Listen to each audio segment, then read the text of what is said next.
and welcome to the Priggya Arora Show, where we discuss aspects of law and entrepreneurship with people who have been there and done that.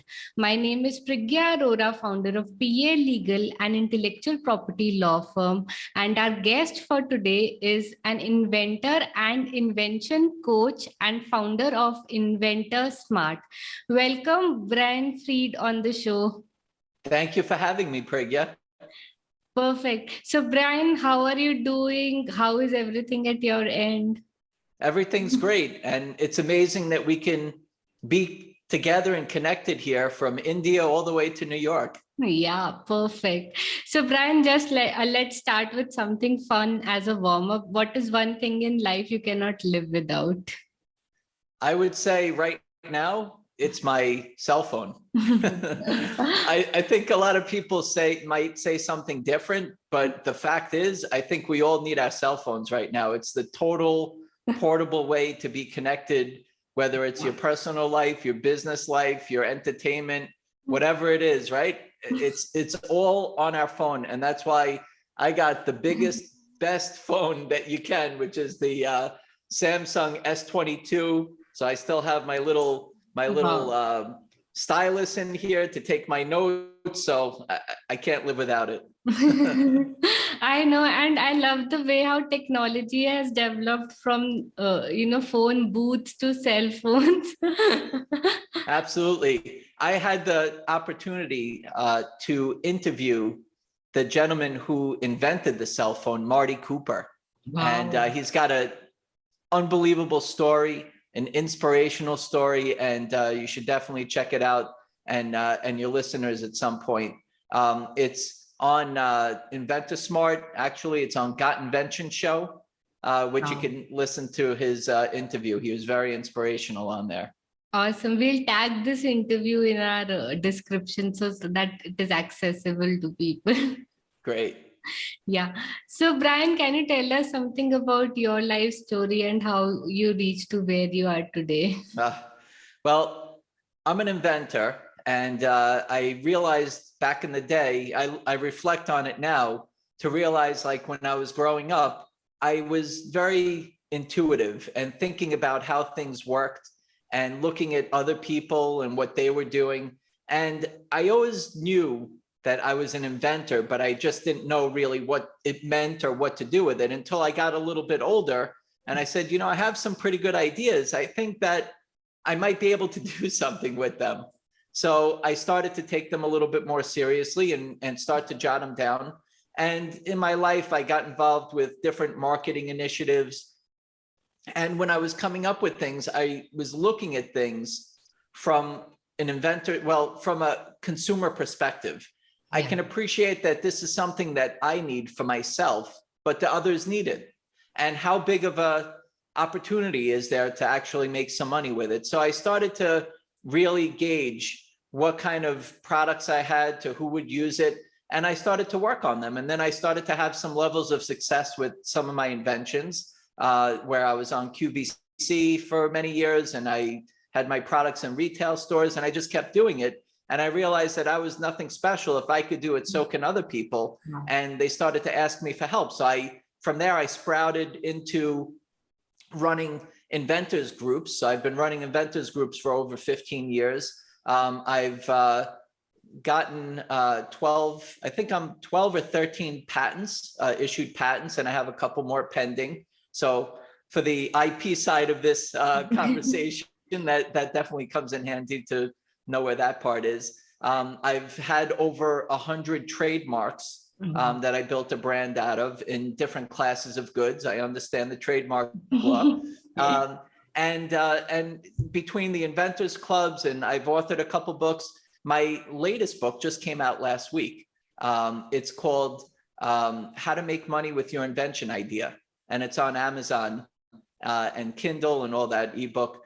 And I also have been just continuing to manufacture my own products, license my own products. So I bring it to a company and that has distribution and manufacturing capability. I add my idea, my product onto their product line, and I earn royalties from it. And I've been doing the same thing for other inventors for over 15 years. So I help them to license their products to earn royalties that I share with them. And I help to manufacture products. So if they need their idea turnkeyed into starting their own business, I help them. So just getting involved. And now my inventors clubs turned into the National Inventor Club.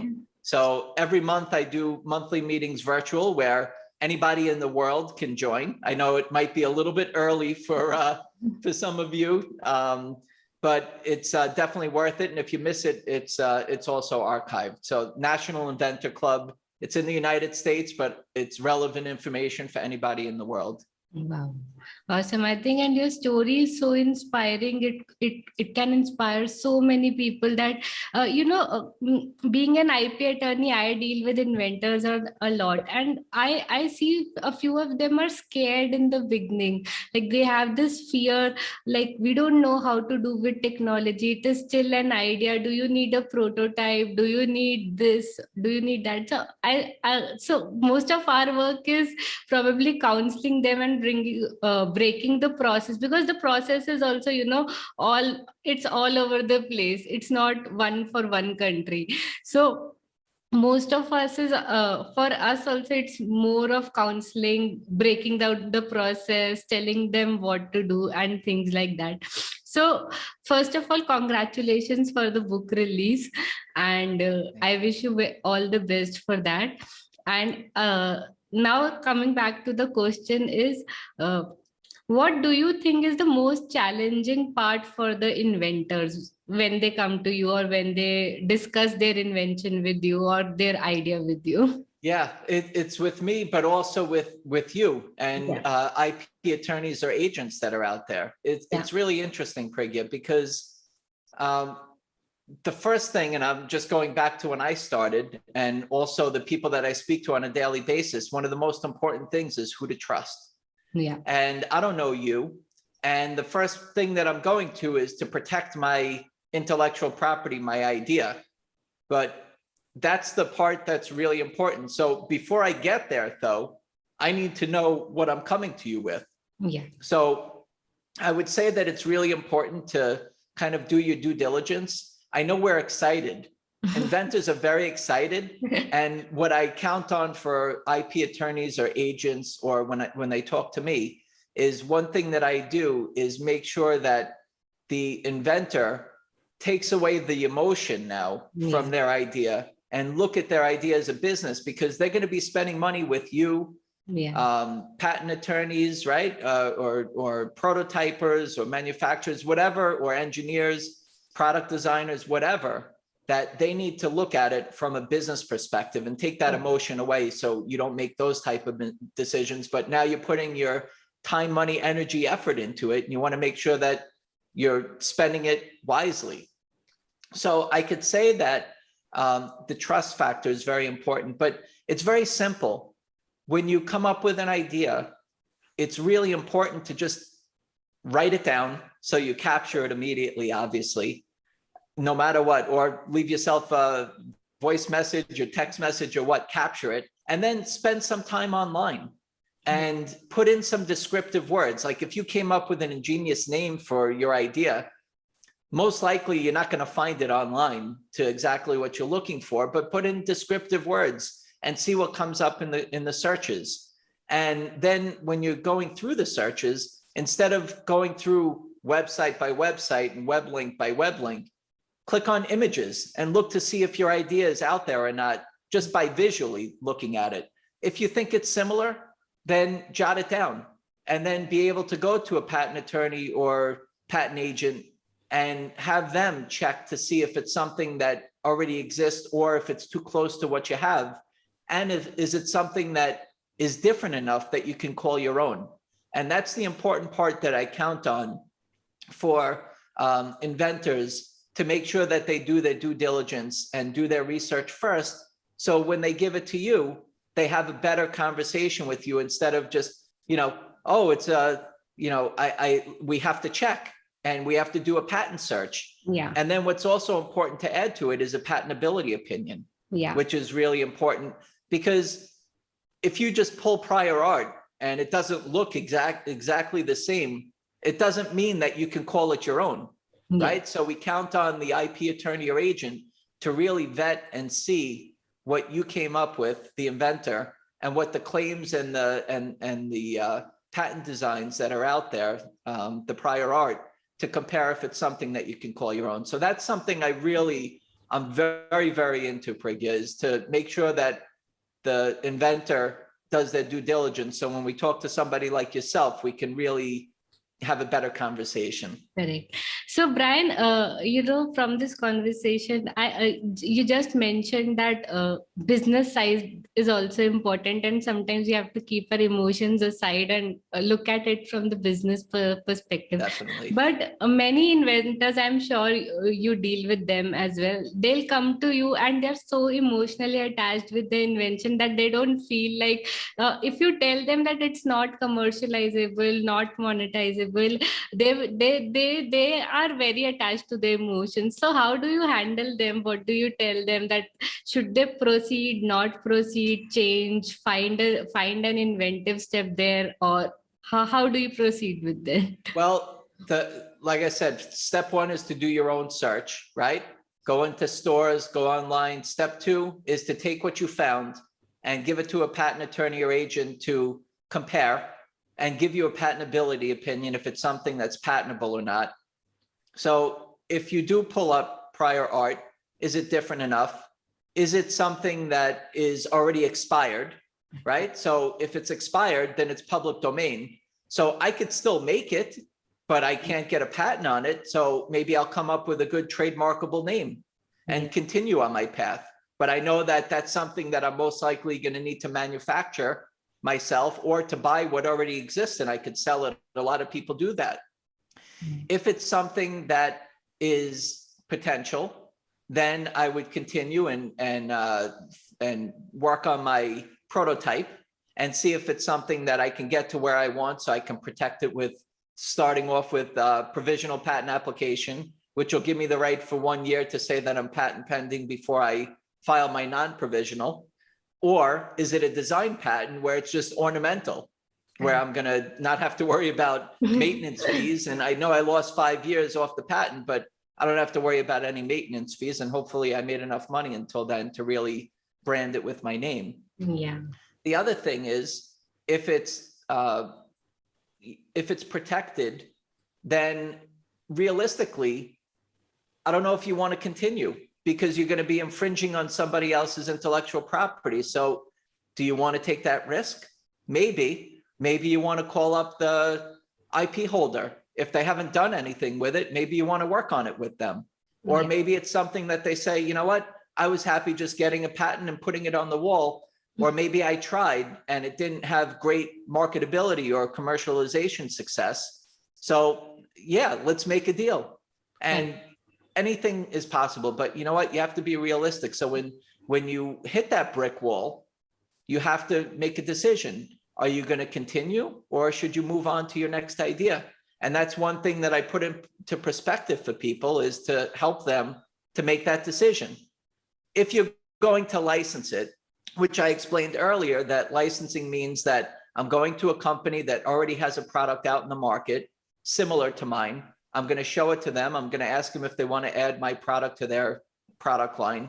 They'll make it, distribute it, and I'll earn a royalty from it. Yeah. So realistically, if you're going to a company like that, which you'll call a licensee and you're the licensor, then most of the time they're going to want to have some intellectual property protection, right? And they want to know that you did your due diligence and you did your patent search and you have some sort of protection on it. Otherwise, what do they need you for? They could just do it themselves, right? Perfect. Yeah, I love the strategies you just shared. Like we can tell them that if it is an expired patent, you can have a new name for it, and then you can proceed with the technology. Or you can just go and crack a licensing deal. Probably, I think 70% of the patents which are granted are not commercialized. So there could be a possibility that they got a patent just for the purpose of I don't know what. Well, or they tried. They Yeah. tried and it didn't work out, or they ran out of money, or I mean, when I say they tried, they commercialized it and Yeah. it didn't sell well and they stopped. I mean, not every product is a winner. Yeah. I could tell you that every product doesn't also have to be a home run. You can Correct. have a single, you can have a double. It can bring you in some residual income. It may Correct. not be your bread and butter. Look, Priggya, most of the time, somebody doesn't wake up saying, I'm going to be an inventor, Yes. right? They have a day job. They're working on somewhere. They have their bread and butter. They have their income coming in. And this is something like, I'm going to give it a try. I want to Yeah. change my life. I want to have residual income. I want to be a business owner. Or I just came up with this idea and I want to sell it. Selling necessarily could mean selling what?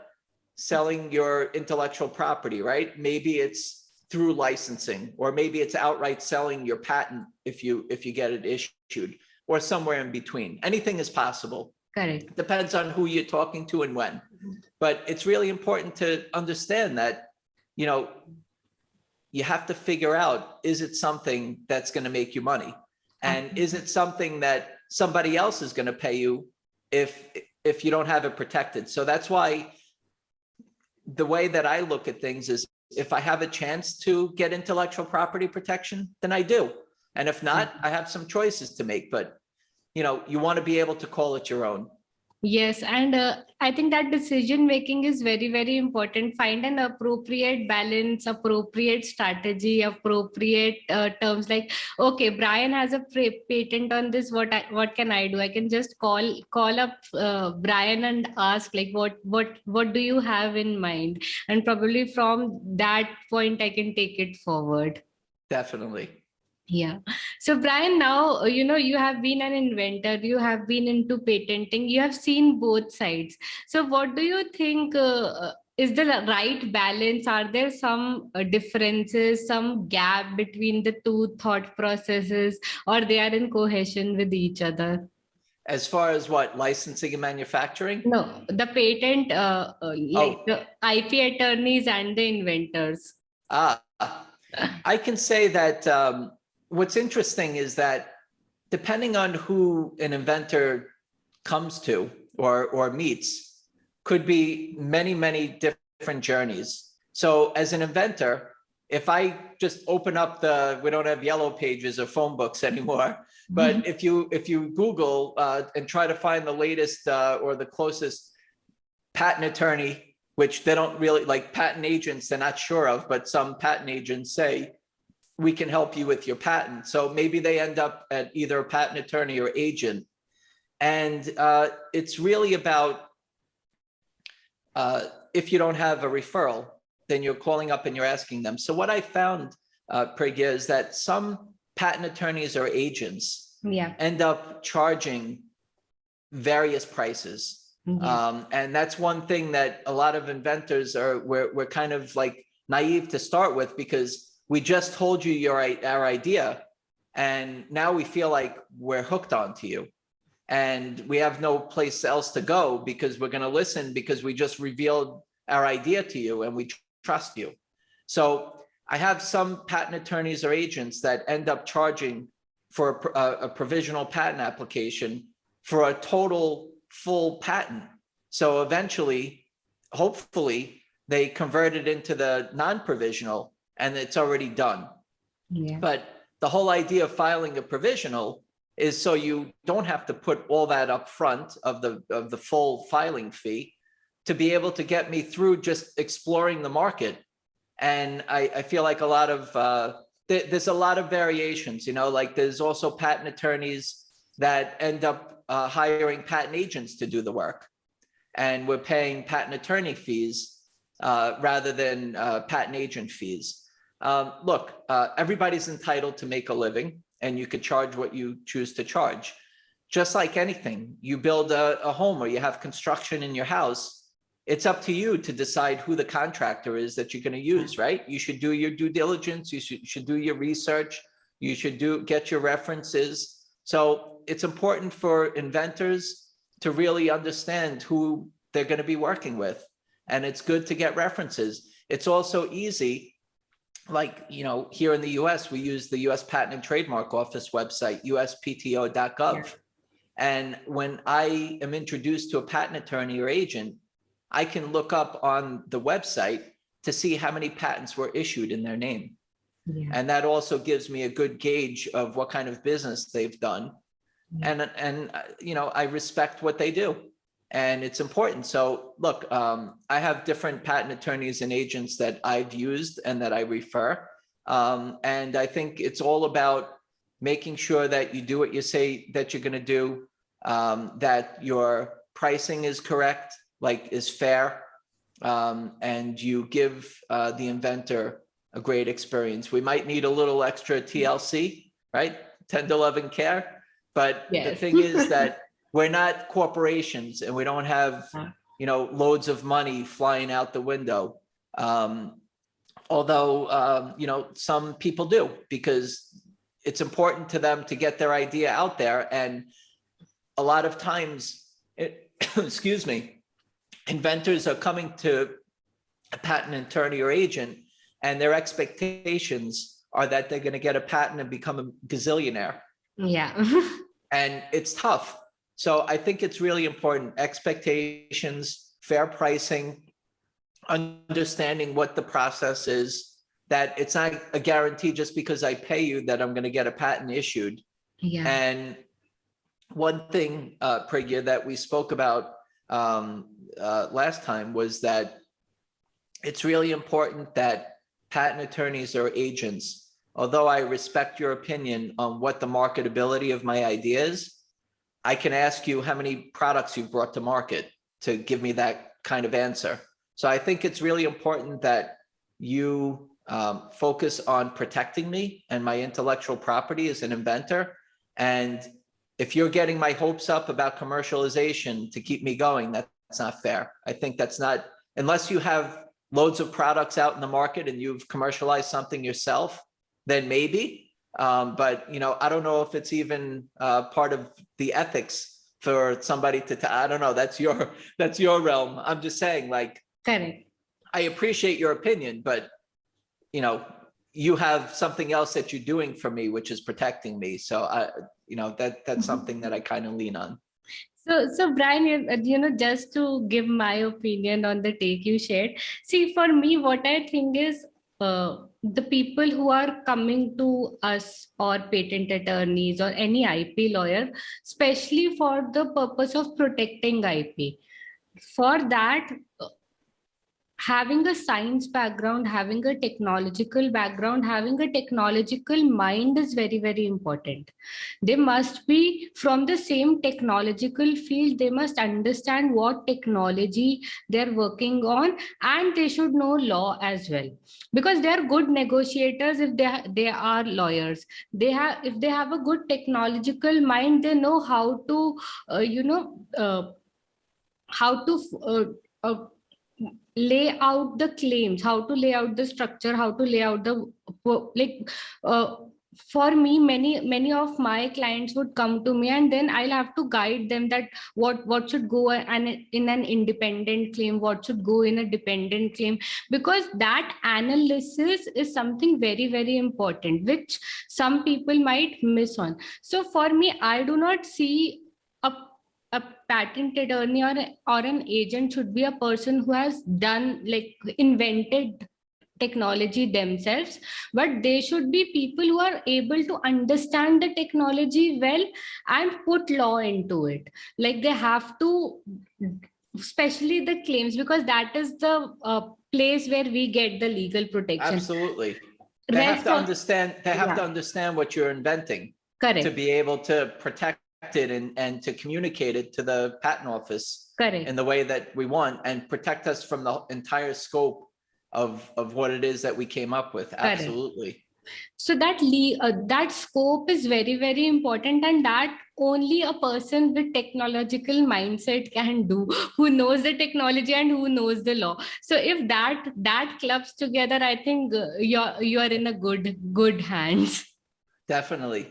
One thing that's interesting, Priggya, just being on both sides of the world here, Yeah. is that a lot of times, let's say if I have a patent, let's say I have a patent search firm from, let's say, India that approaches me and asks if I have patent,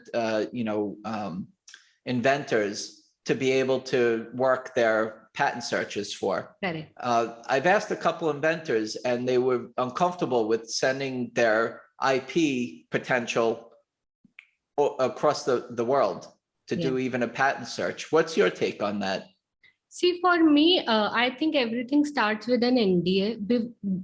Without a non-disclosure agreement, nothing should start in IP. Like for us, we first get an NDA signed and then we proceed with the invention disclosure form. We never get an invention disclosure form in the first place and then get the NDA signed. We always get the NDA signed first and then we get the invention disclosure form filled from the inventor. So I think that in itself builds a kind of trust with the inventors. For the inventors who are more skeptical, like there are inventors who are more skeptical and they believe, okay, even after signing the NDA, I do not want to disclose the technology. So for them, and I don't think it is required, but for them, what they can do is they can just provisionally file an application and then give the patentability search to probably overseas firms. I think that is also a good approach. Whatever they have written, they can file it as it is. And if they find that that was not appropriate, then they can go to next provisional or next a non-provisional directly. Okay. That's interesting. Usually I tell people to do the patent search first. Yeah. So before they file something, because then they might have to file again. Correct. But I think that is the right approach. Obviously, we should do that first and then file it. But considering the point of view for the inventors who are not open, they can file a provisional application and get the patentability search done before filing the non-provisional. So that at least the scope of the claims is clear. At least they're clear on the novelty and the inventive step, or as you say, non-obviousness in US, and then probably decide whether they want to file a non-provisional or not. Probably at that point, they realize that it is not required. We are not fulfilling the criteria. So they must just do away with the technology and find something new to work on. Understood. Well, I know that you were interviewing me, but I asked you a question. I'm used to interviewing people. So what's nice, Prig, is, like I love just really my mission. I know something that we were going to speak about. My mission is to really get the word out to inventors on helping them to make a decision. Is it something that they should work on or not? How they should work on it? Is it something that they should license, manufacture to start their own business, license to earn royalties? So that's my mission, is to really get the word out. So between doing the National Inventor Club meetings every single month, and I have the US Patent and Trademark Office as my guest every month. I have the Small Business Administration's Small Business Development Center on the meetings every single month. I also have a whole community of National Inventor Club members, paid and free, which is amazing. Like, I just love what's like, just all the networking and activity going on. But I also have a show. I had a Got Invention radio, which turned into Got Invention show now on videos, that I get to hear inventor stories and their journeys of when they came up with their idea, what they did first, second, third, fourth, fifth, when they came up with it, where they are right now, and what does the future look like for them. And I have those on Got Invention show, which you could just go to Got Invention Tube, which will bring you right to the YouTube channel. But just like getting the right information out to inventors. And that's why I love being here with you also, just to be able to, any inventors out there listening, but also on the other side, IP attorneys or agents and future IP attorneys or agents that are watching this with you and with us, to get the message out, to understand that we're kind of naive to start with. I hate to use that word, but we don't know any better, and we're counting on who it is that we meet. And sometimes we compare and we do our due diligence to know who we're working with, and sometimes we don't. But it's really important that you want to build a great reputation of knowing that you have the patience, that you're fair with your pricing, that you do a super job, that your expectations are giving us what we need to do because we've never done this before and you do it every day for a living, I think is really important for any IP attorney, agent, or future IP specialist that's going to be out there to really help the inventor. And I think, like you just said, for IP attorneys, it is very, very important to understand the mindset of the inventor. So I think the first calls we do, we just understand that what is the requirement, what is the mindset, where is the technology, in which step they are into, and then take things forward. I think it's not a process like a person will come to you and you will say, okay, you give me information and I'll draft a patent and do every work with you. And unless you understand the thought process and you're into technology with them and helping them do stuff, it's irrelevant. Like, yeah, definitely. And one other thing, which is really important, is communication. Yeah. I know I said expectations, but communication. Don't be shy to pick up the phone and have a chat. Yes. Talk, because sometimes you just kind of get in one direction on an email, and there's a lot more that can be spoken about, even to explain what my idea is. I think it's important to write it down and have that intake form, but at the same time, it can help to really understand and maybe open up some other, just more of more that you can put into the application just from a better conversation. So don't be shy, pick up the phone, Skype, WhatsApp, WeChat, whatever it is, have a good conversation with whoever it is that you're working with. And I encourage the inventor to do the same. And if you want to follow it up with an email, that's fine, but have a good conversation. It always works to each other's advantage when people hear each other and have clear expectations. Clear expectation, and I think along with trust, the trust factors is increased when you do a conversation with an inventor. So they trust you better, you trust them better. So I think it's a win-win situation for both. Absolutely. Yeah. So Brian, another question, there must be many inventors who come to you and they must be saying IP is irrelevant. We have heard it through many people that IP is irrelevant. Why should I protect it? So do you face these kind of questions also from the inventor and guide them to protect IP, or how do you think what is the importance of IP in the field of inventions? I mentioned earlier, if you have a chance to obtain IP, then you should go for it. But it's you don't have to. I mean, I've licensed products without any intellectual property, and it was kind of based on relationship and trust. But on the other side, if you know that you're going to be manufacturing and starting your own business, as long as you're not infringing on somebody else's intellectual property, then go for it. Come up with a good trademarkable name and keep your idea going through. And you don't need to file a patent.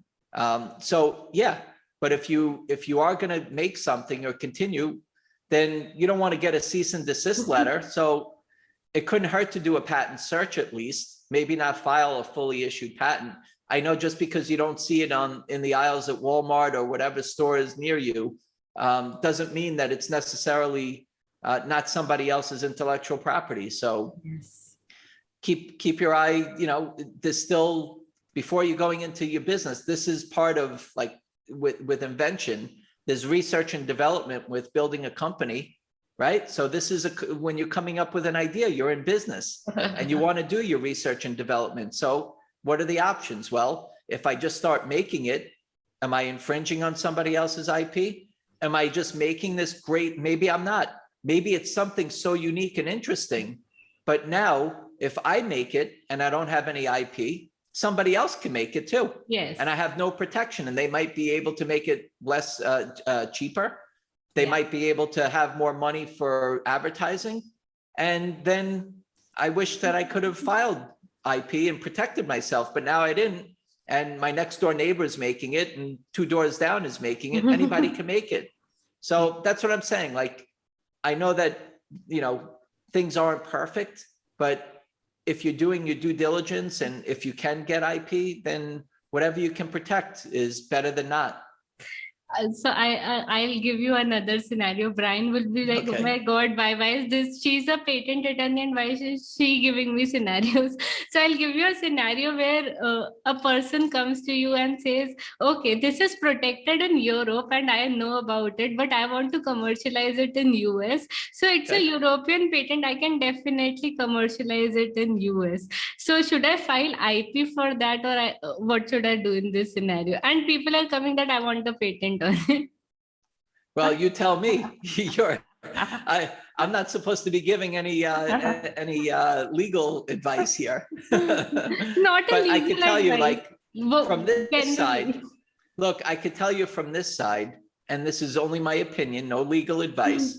But when I come up with an invention here and I protect it, is it possible that somebody can buy it here and then ship it to India and make it? And I don't have any IP rights there, right? I mean, it's public, it turns out to be, or if you make it, then you can't ship it back here into the US because I'm protected. Correct. So there's only so much that I can do as an independent inventor to be able to protect myself. So I have a pretty good opportunity here in the United States to sell. I take my chances of selling it somewhere else if I can, and I get distribution and I'm kind of first out in the market with it. But it's tough. I know there's WIPO, World Intellectual Property Protection Organization. Like, there's different ways to protect my idea outside of the US, and that's the same thing with the European side coming into the US. So look, I do the best that I can to make money in my homeland, right? Yes, absolutely. I think it is very, very important for people to understand. One is like, if an invention is, just to point this out to people in general who are our listeners, like if novelty is one of the key point for doing a patent. So if someone has already protection in Europe, you cannot get a protection in US, but you can always commercialize something in US because that technology was not protected there. So I think we have to find a right balance to proceed with. Yeah, like I have inventions that are sold all over the world. I earn royalties from them. I could sell them and, make them for X and sell them for X, and I'm fine around the world. But if somebody wants to take my IP and do something with it in another country, there's only so much that I can protect. I'm not running to, another country to protect my IP. So, but if they try to bring it into the US, at least I have some protection here. Yeah. So Brian, now a quick rapid fire round. Answer these questions very quickly. Okay. 3 things you are grateful for. I'm grateful for what I've earned and what I've built. Well, I should start off with, I'm grateful for my family. I'm grateful for, for having an inventive mind and being intuitive and loving doing this and being able to share this with everybody else. I mean, I feel like this is my mission to get the word out and help as many people as I can. Wow, awesome. Now, 2 traits you think are useful for someone in your field. Well, I think that being intuitive, I know I've used this word a couple of times, but I think it's important. Like, you can come up with something, but how is it going to be used? Who is going to use it? Are enough people going to be able, going to want to use it that it's going to make me money? Right? So I think that's pretty important. What was the question again? Because I only answered one, right? 2 traits or habits that you think are useful for someone in your field. Okay, so I said 1, maybe it was 2 already. But another one is just following through and keeping your word and being straight up with what you're coming up with or what you say, and make sure that you do what you say. Wow. Do what you say and be intuitive. Absolutely amazing. And now, one aspiration you have for the future. my aspiration. I Mhm. keep on inventing more items and products and just getting it out there and helping other people with their inventions. I mean, you know, I look at my ideas as, yes, I've hit singles and doubles and maybe a triple here and there, but I'm looking for the home run. And I don't know if I'm ever going to be satisfied, you know, but maybe I'll always have the home run open for hitting a home run. But, you know, I just, one thing, Priggya, like that is really special to me is that I love when somebody's using my invention for the same reason I came up with it. Wow. Like I can go to the store and I see my product on the shelf and I see somebody grabbing it and looking at it. I'm like, oh, that's awesome. I have one of my latest products that I invented was a year and a half, 2 years ago when we were all stuck in COVID, and people were like cherishing and like their paper towels was so like, it was hard to get paper towels. And I started to use them and I was very like, you know, you have to be careful with these paper towels. It's so valuable these days. Mhm. So I started to use the paper towels and I noticed that when I use it, I put my hand on top and I rip it off, right? Mhm. So when I'm doing that, my hands are usually wet or dirty. That's the reason why I need a paper towel sheet. Yeah. So what I did was I asked people, let me see the top of your paper towel roll. And it was disgusting. Tomato sauce, dirt. It was wet, then dried up, and it was shriveled up. So I started to ask people, and I saw that all of them had this same thing going on. So what I did was I came up with this top that goes on top of a paper towel roll. So if you have a stand and you put I should have brought it down, but you have a paper towel stand and you have the paper towel roll on it, and I put a cap on top. So now whenever your hands are wet or dirty, you put it on top to pull it off. So it keeps it clean and dry. It's simple, papertoweltopper.com. So I was saying, Priggya, that to me is simple. I have it on Amazon. It sells. I'm very excited how it sells. And I love the reviews that are on there. Like that is like, I don't care about how much the, you know, margin is and all that. I do because I want to make money with it, and I do. But just to know that people are using it going, I love this. It's a great product. I don't, you know, everything's clean and dry. It does exactly what it says that it was supposed to do. Like, I love that. So that's what keeps me going. Awesome. So, And I think with your story, it's very important to understand that technology should not be this big to be commercializable. It can be a simple invention, which you're just solving a problem around you. It was your problem, you solved it, and that's how people got a new invention for yep. it. And you know what? I've worked with people in practically every category. I work with doctors and construction people and novelty items and hardware. Like it doesn't, you know, people are looking to build apps and platforms. It doesn't matter.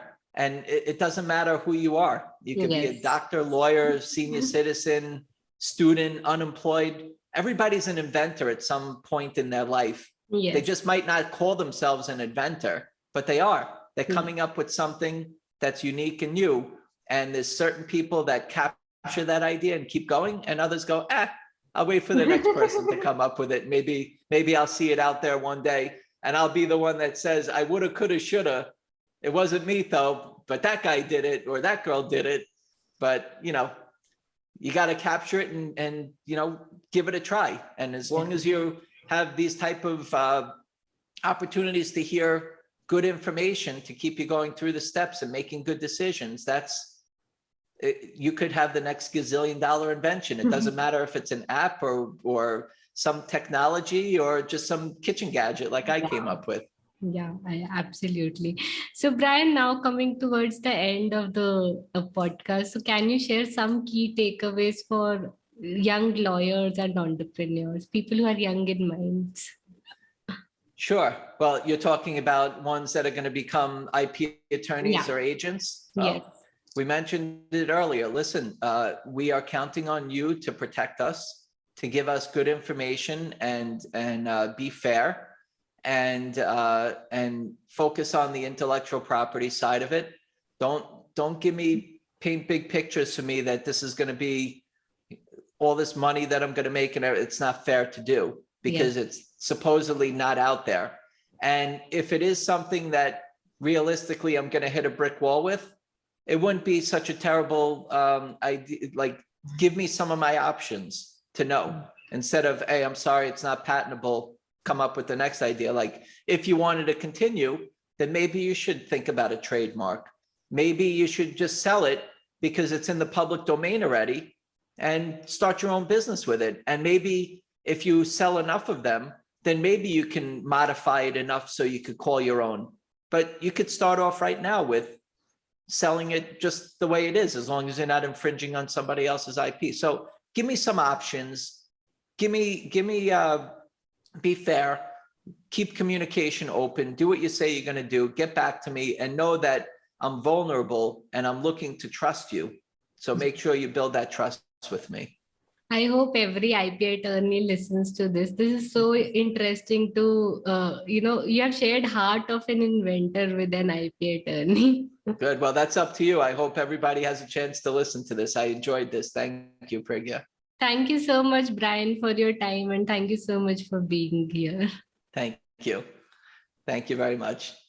Hey there. Thank you for attending today's session. If you enjoyed today's session, do follow our channel and consider sharing it with a friend. My name is Priggya Arora, daughter of inspiring parents, alumna of IIT Kharagpur, engineer turned lawyer and entrepreneur, and now founder of PA Legal, where we help creators and innovators protect their intellectual property. Thank you.